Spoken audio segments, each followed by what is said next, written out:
Hello, everyone. My name is Associate Professor Dr. Seçil Tümenak Yıldız. I'm from the Department of English Language and Literature at Fred University, Elazığ, in Turkey. Today, I will present findings from a qualitative study titled Prompt Engineering in Higher Education, Perceptions, Practices, and Pedagogical Potentials, focusing on university instructors in Eastern Turkey.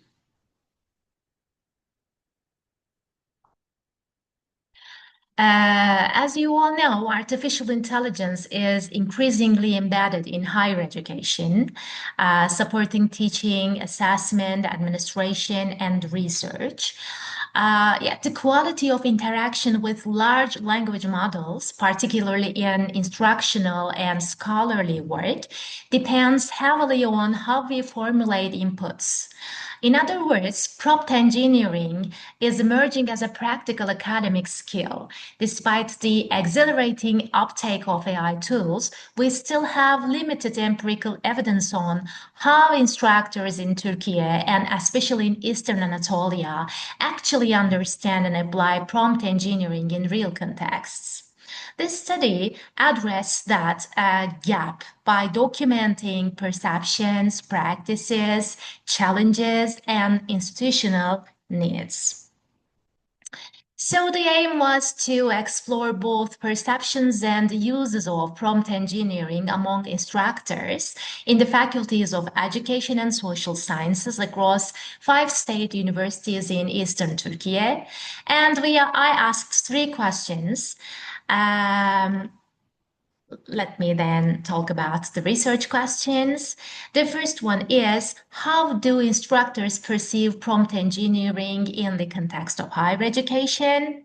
In what ways do they apply it in teaching, and in what ways do they utilize it in academic research?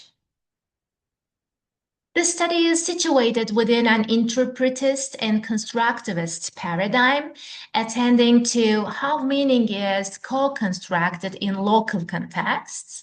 And I adopted a generic qualitative design to keep analytic focuses on the what and how questions without the constraints of a single qualitative tradition. Data were analyzed using reflexive semantic analysis following Brown and Clark's 6 phases. I conducted semi-structured interviews preceded by a small pilot that prompted minor refinements to the protocol. And field work took place between 20 of July and the 1st of August, 2025. 3 interviews were conducted face-to-face, and the remaining were online due to the availability. All interviews were in Turkish and later translated into English by the researcher. With permission, interviews were audio recorded and complemented by field notes. The sample comprised 15 instructors, 7 from education and 8 from social sciences faculties, drawn from 5 state universities, and participants represented a range of academic titles and experience levels: 2 research assistants, 4 assistant professors, 5 associate professors, and 4 full professors, 7 male and 7 female and 8 male, and with professional experience ranging from 7 to 25 years. And data saturation was observed by the 7th interview and then confirmed with additional interviews to ensure pattern stability. And coding proceeded inductively using participants' phrasing where possible and refining into themes through iterative review. To enhance trustworthiness, I used member checks, peer debriefing, and an audit trail, and provided thick description for transferability and judgments.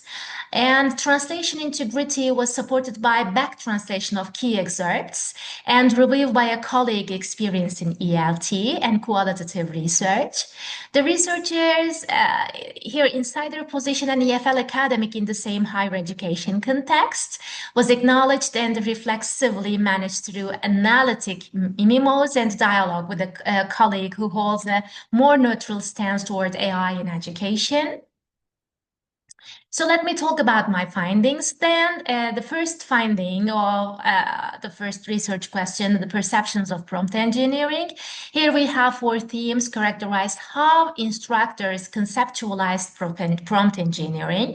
First, conceptual understanding. Here, participants commonly framed prompt engineering as a capacity to prepare clear, structured instructions that enable AI, particularly LLM-based systems, to generate relevant and accurate outputs.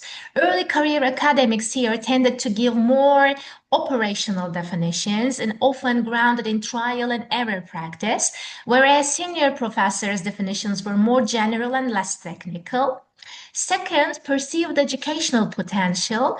Many, especially in education faculties, highlighted potential for interactive student-centered learning, tailoring tasks, stimulating critical thinking, and rapidly generating level-appropriate activities.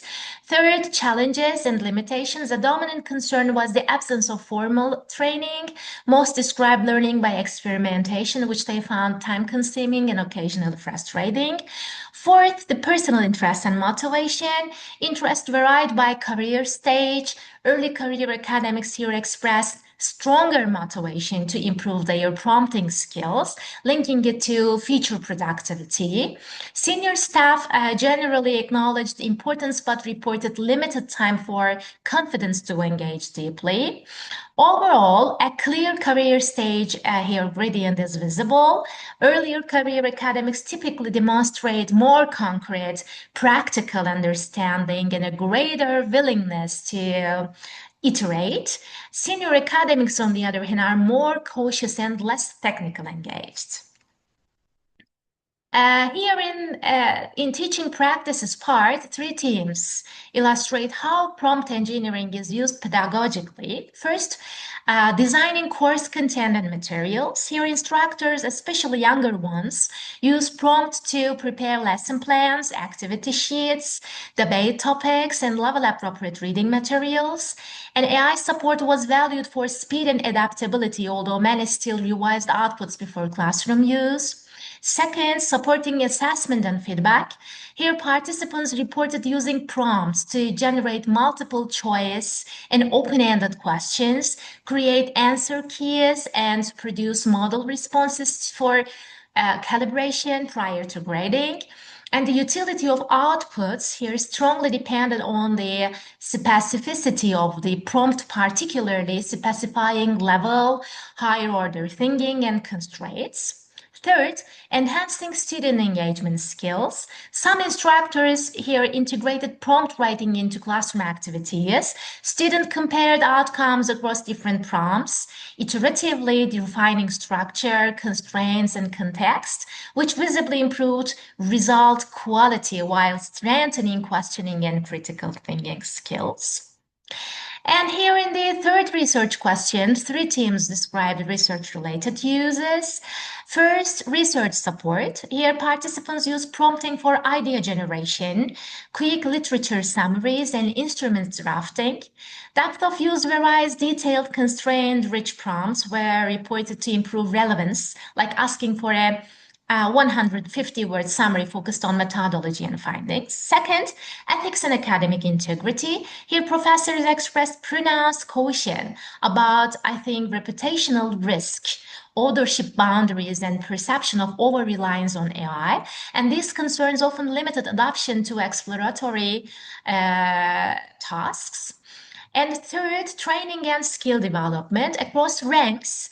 Here, participants requested structured training, ideally in collaboration with computer or software engineering colleagues, to move beyond ad hoc experimentation, particularly for research-oriented prompting and potential code-assisted analysis. Taken together, the data show an experience-linked pattern. I can explain it like early career academics tend to experiment more frequently and confidently across teaching and research, while senior academics acknowledge potential but engage less, often citing time pressure and ethical uncertainty. Importantly, across all ranks, there is demand for formal training and clearer institutional guidance. These findings align with contemporary accounts that emphasize the centrality of prompt quality to AI output quality and the iterative, learnable nature of prompting as a skill. So, our pedagogical results echo some reports that well designed prompts can broaden and differentiate assessment and instructional materials while requiring careful instructor oversight for accuracy, clarity, and alignment. So the research-related findings indicate a more tentative adoption, shaped by ethical and reputational concerns and by the absence of structured training. In this sense, prompt engineering functions not only as a technical practice, but as an emerging pedagogical and methodological competence whose enactment depends on institutional culture, professional development opportunities, and of course, an explicit policy. And here, four implications follow. Structured professional development. And institutions, I think, should offer training on prompt engineering. Early career academics may benefit from advanced strategies and creative applications, whereas senior academics may prefer foundational confidence building workshops focused on risk management and workflow integration. Interdisciplinary collaboration. Here, joint initiatives between education and computer software engineering departments can combine pedagogical aims with technical depth, enabling faculty to move beyond trial and error toward robust prompting strategies. And we need clear institutional guidance on responsible AI use in teaching and research can lower adoption barriers and address authorship and integrity concerns and foster a culture of transparent and ethical practice. And repositories of, I think, vetted prompts and illustrative cases linked to specific learning goals or research tasks can accelerate uptake and reduce, I think, duplication and support consistent quality. This was a small context-specific study conducted in 5 state universities in eastern Turkey using interviews only. And the findings are therefore limited in transferability and reflect self-reported practices. And future research, I think, should triangulate methods through classroom observation, document analysis, or experimental designs to extend to other regions and disciplines to map variability and contextual dependencies. Prompt engineering is emerging as a both pedagogical and methodological skill in higher education. Adoption is uneven and tends to follow a career stage gradient, moderated by ethical concerns, time constraints, and the availability of structured training. With targeted professional development, interdisciplinary collaboration, clear institutional policies, and shared resources, instructors can leverage prompting more effectively for interactive, student-centered teaching and for more efficient and transparent research workflow. Thank you for your attention. I welcome follow-up questions, requests for sample prompts or instruments, and potential collaboration. You can reach me at my email address. Thank you. One more.